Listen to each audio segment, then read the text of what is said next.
Pablo Rivas, en mi calidad de ministro del FE designado por la Secretaría de la Participación Ciudadana para representar el Consejo Constitucional, doy inicio a esta audiencia pública. Les recuerdo que dispone de 10 minutos para su presentación. Le avisaré cuando le resten 2 minutos de su tiempo para que pueda concluir adecuadamente su presentación. Como representante del Consejo, velaré por la autenticidad, transparencia y registro fiel de este proceso, garantizando los derechos de todos y todas los y las participantes. Por favor, para el registro de audio, indique su nombre completo y su RUT. Mi nombre es Pablo Rivas Pardo y RUT es 15.935.524-1. Puede comenzar. La incorporación o no de las Fuerzas Armadas en la Constitución. Señora Ministra de Fe, muy buen día y también muy buen día a la audiencia. Las Fuerzas Armadas son el Ministerio de Defensa, con ciertas similitudes y diferencias, lo que el Servicio de Impuestos Internos es al Ministerio de Hacienda y el Servicio Nacional de Turismo es al Ministerio de Economía. En consecuencia, las Fuerzas Armadas son los servicios del Ministerio de Defensa, por lo que, si éstas se incorporan en la Constitución Política, todos los servicios estatales deberían incorporarse.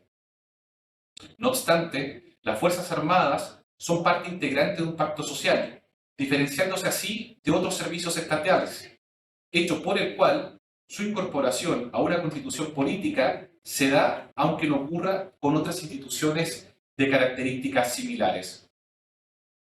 Un pacto social expresado en una constitución política implica la renuncia a la violencia individual y o de particulares, y a su vez origina un poder político que debe proveer seguridad mediante el uso legítimo de la fuerza.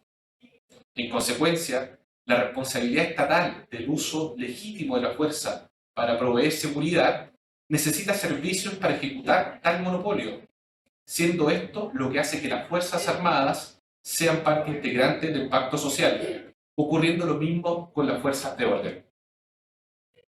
En este sentido, vale examinar el anteproyecto de Constitución Política hecha por la Comisión Experta en junio recién pasado, examinación que hago solamente sobre las Fuerzas Armadas y en 3 aproximaciones. Antes, eso sí, hago un comentario a favor de que la redacción del anteproyecto separe a las Fuerzas Armadas y a las Fuerzas de Orden, y que además, en cuanto a su institucionalidad, las considere en el capítulo de Gobierno y Administración del Estado y no en un capítulo aparte. La primera aproximación es sobre algunos artículos del capítulo 2 del anteproyecto, lo que se refieren principalmente a derechos, como son igual protección de la ley a los integrantes de las Fuerzas Armadas, que los integrantes de las Fuerzas Armadas no pueden pertenecer a partidos políticos, sindicatos e instituciones incompatibles con su función constitucional, y que los integrantes de las Fuerzas Armadas no pueden sindicalizarse, negociar colectivamente ni irse a huelga. De lo recién dicho, no tengo observación alguna. La segunda aproximación es sobre algunos artículos de los capítulos 4, 5 y 10, que hacen referencia a las atribuciones del poder político sobre las Fuerzas Armadas.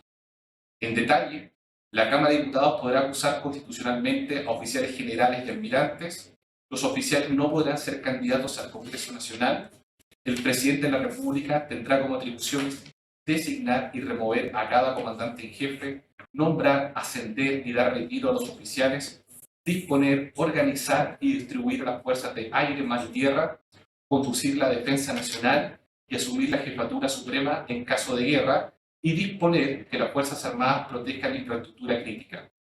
Ante esta aproximación, planteo 5 propuestas. Extender el impedimento de candidatura al Congreso Nacional a todos los integrantes de las Fuerzas Armadas, es decir, no solo los oficiales. Incluir entre las atribuciones presidenciales el dar de baja, junto con las atribuciones de nombramiento, ascenso y retiro. Incluir explícitamente que el presidente de la República es el comandante en jefe de las Fuerzas Armadas, sobre todo porque el anteproyecto entrega las atribuciones propias de ese estatus, las que son disponer, organizar y distribuir la fuerza. Eliminar la atribución de infraestructura crítica, pudiéndose incluir o homologarla a los estados de excepción constitucional. Repensar para rediseñar la falta de atribuciones del Poder Legislativo ante el Poder Ejecutivo.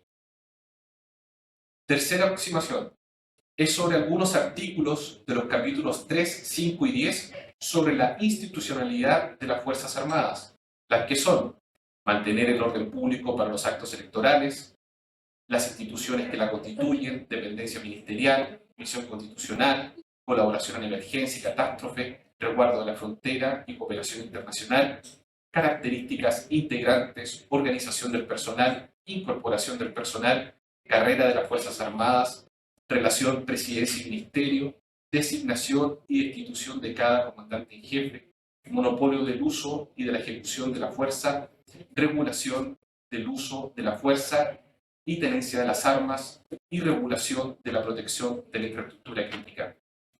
Ante esta aproximación planteo 4 propuestas. Incluir como título Defensa Nacional y Fuerzas Armadas, y no solo Fuerzas Armadas. Fusionar, homologar los 2 artículos que hacen referencia a las Fuerzas Armadas y actos eleccionarios. Eliminar la inamovilidad de los comandantes en jefes. Eliminar el decreto fundado para remover a un comandante en jefe. Eliminar la misión de infraestructura crítica, pudiéndose incluir o homologarla a los estados de excepción constitucional. Finalmente, elogio con total fraternidad la oportunidad de haber hecho uso de la palabra en esta audiencia, una entre 1841. Así que solo expresar mi gratitud. Buen día. Muchas gracias, Pablo, por su presencia y participación en este acto tan significativo para este nuevo pacto de la Constitución. Muchas gracias.